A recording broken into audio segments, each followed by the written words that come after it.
Hello అండి విజ్ఞాన్ గారు. అంటే మనం ఈ సీట్‌లో కూర్చున్నప్పుడు ఎవరి తరపు నుంచి మనం మాట్లాడకూడదు. మన వృత్తి ధర్మం అది.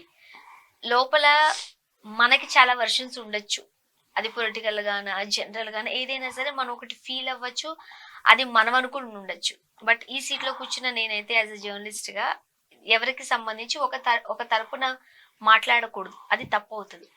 కానీ మంచు మనోజ్ గారి ఇష్యూ వచ్చేసరికి నాకు చాలా అంటే చూసి చూసి హర్ట్ అయిన తర్వాత మాట్లాడుతున్న ఒక మాట. ఎప్పటి వరకు మంచు మోహన్ బాబు గారు అనంటే వెల్ డిసిప్లిన్ ఆయన. ఆయన కాస్త కామెడీగా నవ్వి మాట్లాడినా సరే అందులో కూడా ఒక సీరియస్‌నెస్ చూస్తాం. ఒక పెద్ద రాయుడు లాంటి పాత్రే ఆయన ఆయన ఆయన బయట కూడా అన్నట్టు అనిపిస్తారు. ఇంకా విష్ణు గారు అంటారా తండ్రి వారసత్వాన్ని అందిపుచ్చుకుంటూ కాస్త గంభీరంగా ఉండే అబ్బాయి విష్ణు గారిలా అనిపిస్తూ ఉంటారు. అతను కూడా కాస్త స్ట్రిక్ట్ గా ఉంటారు అని. ఇంకా మనోజ్ దగ్గరికి వచ్చేసరికి ఈ జనరేషన్ అబ్బాయిగా పైగా ఇక్కడ ఒక డింపుల్ ఒకటి ఉంటది. నవ్వుతూ మాట్లాడతాడు ఆ అబ్బాయి. అందరితోని కలిసిపోతాడు. చాలా మంది సెలబ్రిటీస్ తో ఫ్రెండ్షిప్ ఉంది. వాళ్ళు కూడా చెప్తారు మనోజ్ మంచోడు అట్లా. అండ్ అక్క లక్ష్మి గారు కూడా చాలా సందర్భాల్లో మనోజ్ నే వెనకేసుకుని రావడం కూడా చూసాం. ఇదంతా ఒక టైంలో. ఇప్పుడు జరుగుతున్న ఇన్సిడెంట్స్ చూస్తుంటే మనోజ్ గారు కావాలనే వాళ్ళని గిచ్చుతున్నారా లేకపోతే గిల్లుతున్నారా ఒకటెల్లుతుంది. సో ఈ సందర్భంలో ఇంతలా చేస్తున్నాడు కాబట్టి కుటుంబ పరువును బయటికి ఇచ్చాడు కాబట్టి మంచు మనోజ్ యొక్క సర్నేమ్ నా ఇంటి పేరు ఉండడానికి వీలు లేదు అని ఒక డ్రాస్టిక్ డెసిషన్ మోహన్ బాబు గారు తీసుకున్నారు అని మనం చూస్తూ ఉన్నాం. నిజమేనా? ఆయన తీసుకున్నా లేకున్నా వాట్ ఎవర్ ఒక సిచ్యువేషన్ చూడమా, well planned situation. Last time తలుపులు తినడానికి వచ్చావు, ఇప్పుడు తలుపులు తినడానికి వచ్చావు. లాస్ట్ టైం తలుపు తినడానికి అక్కడ ఉన్న సెకండ్ ఎవరో పంది నాయాలా అన్నావు. అది పెద్ద వైరల్, అది బీభత్సమైన వైరల్ అయిపోయింది, అది సూపర్ హిట్. అది ఇప్పుడు ఏమో ఎలుక వెంటి అన్నావు అని నవ్వుతున్నావు. అక్కడ ఉన్నాడు ఎవడో అడ్రస్ లేని వాళ్ళ అంటున్నాడు జస్ట్ బేసిక్లీ. ఇంకా విషయానికి వస్తే నువ్వు ఎందుకు అంటున్నావు అలా అంటే ఆ సీక్వెల్ కోసం ప్లాన్ చేసుకున్నట్టే లేదు. నవ్వు లాస్ట్ టైం నీ ఎమోషన్ ఏంటి, అప్పుడు ఎందుకు వచ్చావయ్యా బాబు తలుపుల దగ్గరికి అంటే నా కూతురు లోపల ఉంది. ఓకే ఉంది. మొన్న ఎందుకు వచ్చావయ్యా బాబు, మా తల్లి లోపల ఉంది. ఇప్పుడు ఎందుకు వచ్చావయ్యా బాబు అంటే మా అమ్మమ్మ నాన్నమ్మ సమాధుల లోపల ఉన్నాయి. నీకు ఏదో ఒకటి కావాలి లోపల. లోపల నీకు ఒక ఇంపార్టెంట్ థింగ్ కావాలి.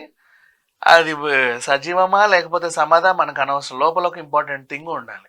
నువ్వు గేట్ దగ్గరకు వచ్చి మందన వేసుకొచ్చి గొడవ చేయాలి. అంతేగా టాస్క్. వాళ్ళకి మనశ్శాంతి లేకుండా చేయాలి. వాళ్ళ మీదకి మీడియా పోయి ఏదేదో అనాలి. మళ్ళీ మీడియాలో ఆయనపై మీడియా దాడి అయిన వార్తలు రావాలా. ఇది ఆయన పబ్లిసిటీ కోరుకుంటున్నారా? వద్దంట. అటెన్షన్ కోరుకుంటున్నారా? వద్దంట. మరి ఏం కావాలంట? ఆస్తిలో వాటా కూడా వద్దంట. అవును, ఆయనే చెప్తున్నారు కదా. ఏమీ వద్దంట, ఆత్మగౌరవం కావాలంట. ఇప్పుడు ఎక్కడైనా ఆత్మగౌరవం చెడింది నిజంగానే మాట్లాడుకోవాలి. అది కూడా తెలియదు. నిజంగానే మంచి మనోజ్ గారిని వీళ్ళు దూరం పెడుతున్నట్లయితే వాళ్ళ డాటర్ అయితే వాళ్ళ మదర్ దగ్గర ఉండరుగా. మనం నార్మల్ గా మాట్లాడదాం. వాళ్ళ వైఫ్ ఆ ఇంట్లో ఉండరుగా, అక్కడే వాళ్ళ బిడ్డతో పాటు ఉంటున్నారు అని అంటే అన్నట్టు కదా. అది వాళ్ళ ఇష్టం. కానీ ఇంకోటి కూడా చూడు, మొన్న జరిగిన ఇన్సిడెంట్ బాగానే ఉంది. ఇప్పుడు నేను తిరుపతి వస్తున్నా, నేను వచ్చేస్తున్నా అని చెప్పేసి ప్రెస్ కు తన స్కెడ్యూల్ రిలీజ్ చేశారు. ఆ టైంకి అక్కడ దిగుతా, వెళ్ళి కజిన్ ఇంట్లో కాలు చేతులు కడుక్కుంటా అన్నాం. తర్వాత అరగంటలో ఎంబీ యూనివర్సిటీకి వెళ్తా. ఎవరెవరెవరెవరు మీరు అందరు ఇక్కడికి వచ్చి చెడ్డా పాతేసి రెడీగా ఉండండి, నేను వచ్చేసి మీ అందరికి ఇలా ఇలా చేతులుపి మనందరం కలిసి దండయాత్రకి వెళ్ళాలి. ఎక్కడికి వెళ్ళాలి దండయాత్రకి? ఎంబీయూకి. ఎందుకు, అవసరం ఏంటి? నేను ఎవరు రమ్మన్నాడు? పోనీ నువ్వు పండగకు వచ్చావు అనుకుందాం, నాన్న మీద ప్రేమతోనో అభిమానంతోనో. నువ్వు డైరెక్ట్ ఫ్లైట్ దిగేసి ఒకడివి ఆ గేటు ముందు నిలబడితే 5 నిమిషాల్లో గేట్ తలుపులు తెరుచుకుంటాయి. ఆయన క్షమించేవాడే. అసలు ఆయన క్షమాగుణం పెద్దది. ఎంత తిట్టినా సరే అయ్యో పాపమని 5 నిమిషాల్లో కరిగిపోతాడు. అరే పండక్కి కొడుకు వచ్చాడు, అనవసరంగా వాడిని అంత మాట అన్నాను, ఇంటికి రావద్దనప్పుడు అన్నాను, అందుకే అక్కడ నిలబడ్డాడేమో. ఎలా చిచ్చి గేట్లు దిగంటారు, ఇది వాడిల్లు, వాడి ఇష్టం, ఇది వాడి యూనివర్సిటీ, వాడి ఇష్టం, ఏమన్నా చేసుకుంటాడు అంటాడు. 5 నిమిషాలు నువ్వు మందన వేసుకొచ్చి వాన్ బాబు తలుపు తీస్తావా తీవా అంటే ఎట్లా కుదురుద్దామా? అలా ఎలా? అది ఎవరిది? ఎందుకు వచ్చావు బాబు? లోపల ఇది ఉంది, వీళ్ళు కావాలని వాళ్ళు ఎందుకు తలుపేశారు అంటే నువ్వు వచ్చినప్పుడల్లా తంతున్నావు. నువ్వు మందం తీసుకొని లోపలికి వస్తున్నావు, ఎవడేం చేస్తున్నాడు అర్థం కావట్లేదు. వాడు మీదికి వస్తాడు, వాడిని నేను కొడితే వాడు వెళ్ళి నేను దాడి చేశానని కేసు పెడతాడు. నువ్వు ఎందుకు తీసుకొస్తున్నావు వీళ్ళందరినీ? ఎవడెవడో అడ్రస్ చేయడం అందరిని తీసుకొచ్చి నా అన్న లాంటోడు, నా తమ్ముడు లాంటోడు, తండ్రి లాంటోడు అంటున్నావు. ఉన్న తండ్రికి అన్నకేమో గౌరవం ఇవ్వట్లా. ఎలా? నీకేం కావాలి అసలు? యూనివర్సిటీలో జరిగే అక్రమాల గురించి నేను గొంతిప్పి మాట్లాడాలనుకుంటున్నావు. ఏం జరుగుతున్నాయి అక్రమాలు? స్టూడెంట్ యూనియన్స్ అందరిని వేసుకొచ్చావు, సంతోషం, బాగానే ఉంది. ఒక్క తండ్రన బయటకు వచ్చి నా కొడుకు ఆ స్కూల్లో జరిగినందుకు బాగాలేడండి అని చెప్పాడా? ఒక్క తల్లన బయటకు వచ్చి నా కూతుర్ని పలానా యూనివర్సిటీలో వేసినందుకు చెడిపోయిందండి అని చెప్పారా? మమ్మల్ని దోచుకు తింటున్నారు, కాచుకు తింటున్నారు అని చెప్పి ఒకరైనా కంప్లైంట్ ఇచ్చారా? మరి వాళ్ళెవరికి పేరెంట్స్ లేని కంప్లైంట్ నీకెందుకు? అంటే ఇంటోడివి మళ్ళీ నువ్వెందుకు వచ్చావు చెప్పనా?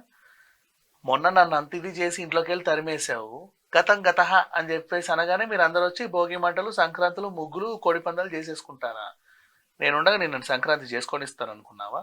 వస్తున్నా పద అని వచ్చాడు. ఎందుకు అంటే ఒకటి ఇంత కాదనుకున్న తల్లులు వేరు, విష్ణు గారికి అండ్ మనోజ్ గారికి. ఇప్పుడు అందరూ ఆ పాయింట్ లోనే మాట్లాడుతున్నారు. మోహన్ బాబు గారు అలా చూడలేదు కదా, వాళ్ళ అమ్మగారు అలా చూడలేదు. అక్కడ ముఖ్యంగా లక్ష్మి గారు కూడా నా సొంత తమ్ముడు కాదు అని చూడట్లేదు. ఆమె తల్లులైతే వేరు కదా, ఆమె ఎప్పుడు మనోజ్ గారిని వెనకేసుకుని వస్తూ ఉంటారు. అప్పుడు ఇష్యూలో కూడా ఆమె వచ్చారు పాపము. తర్వాత ఆమె ఎందుకు వెనక్కి వెళ్ళిపోయారు అన్న విషయం పక్కన పెట్టేస్తే, సరే సమాధుల దగ్గరికి నువ్వు వచ్చావు, మందన వేసుకొని గొడవ వెళ్ళావు, అంత బాగానే ఉంది. ప్రెస్కి ఎందుకు చెప్తున్నావు నువ్వు వస్తున్నావని? మరి ఇదేమన్నా నరేంద్ర మోడీ గారి పర్యటన, రాష్ట్రపతి పర్యటన? ఏమన్నా అక్కడికి వెళ్ళి శంకుస్థాపనలు ఏమన్నా చేసేది ఉందా? కావాలని వార్నింగ్ ఇస్తున్నట్టుగా కదా. అవసరం ఏంటప్ప? నువ్వు వచ్చినట్టు నువ్వు ఊరందరికి ఈ పంచాయతీ అలా ఏమో ఊరంతా డెకరేషన్లు చేసి నీకోసం ఎయిర్పోర్ట్ నుంచి ఎంబీ వరకు కార్పెట్ పరిస్తే నువ్వు వస్తావంట. దేనికి రావాలి నువ్వు? నీ అవసరం ఏంటి అక్కడ? నీ అటెండెన్స్ ఎందుకు అసలు ఇక్కడ? ఇప్పుడు ఇంకొక విషయం కూడా మాట్లాడుకోవచ్చు, అంటే ఆ వర్షన్ మాట్లాడుకోవచ్చు. సాధారణంగా నేనైతే ఒక ఆడపిల్లగా అలా మాట్లాడకూడదు, కానీ ఉన్న వర్షన్ మాట్లాడదాం. ఇప్పుడు పెళ్ళయిన తర్వాత మనోజ్ ఇలా బిహేవ్ చేస్తూ ఉండేసరికి పాపం నిజంగా అమ్మాయి అట్లా అన్నారు అని కాదు, ఖచ్చితంగా నీ వైఫేగా బ్లేమ్ అవుతున్నారు.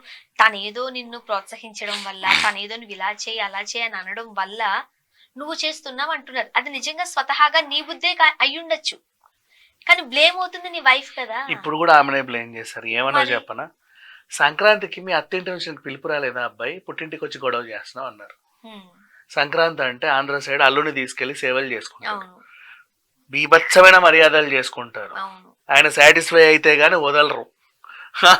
తిండి పెట్టి చంపుతారు. తిండి కాదమ్మా, డిమాండ్ అడుగుతారు. తల తీసి ఇక్కడ పెడుతున్న అల్లుడు నువ్వు ఏమన్నా అడుగు నేను తెచ్చిస్తా నీకు అని. అట్లాంటిది నీకు అక్కడ ఓహో కావాలనే వాళ్ళందరూ నిన్ను పట్టించుకోలేదు కాబట్టి ఇటు వచ్చావా అని చెప్పి మళ్ళీ ఆమెనే బ్లేమ్ చేస్తున్నారు. ఏమో ఇది అని. మొన్నే పెళ్ళయింది, నిన్నే కొత్త కూతురు పుట్టింది. సంక్రాంతికి అంటారు కదా పెళ్ళైన తర్వాత పెళ్ళం వచ్చాక మారిపోయాడు అని. ఇప్పుడు మనోజ్ గారిని కూడా అట్లానే ఇప్పుడు ఒక ఇన్సిడెంట్ చెప్తా చూడు. ఒరే మా నాన్న నాతో మంచి మాట్లాడట్లేదు, మా అన్నని బాగా చూస్తుండు, కొంపైసి ఆస్తంతా మా అన్నకే రాసేస్తాడేమో రేపటి రోజు, నాకేమి ఇవ్వడేమో. అవునా, ఎందుకురా అలా అంటున్నావు? లేదు నిన్న నేను టీవీలో చూసా మంచు మనోజు వెళ్ళి నాన్న నాకు ఇవ్వు అని అడిగేసరికి పొరా నీకు ఇక్కడ నుంచి ఏమీ లేదని చెప్పి గెంటేసాడు. ఆయన ఇప్పుడు రగిలిపోతున్నాడు.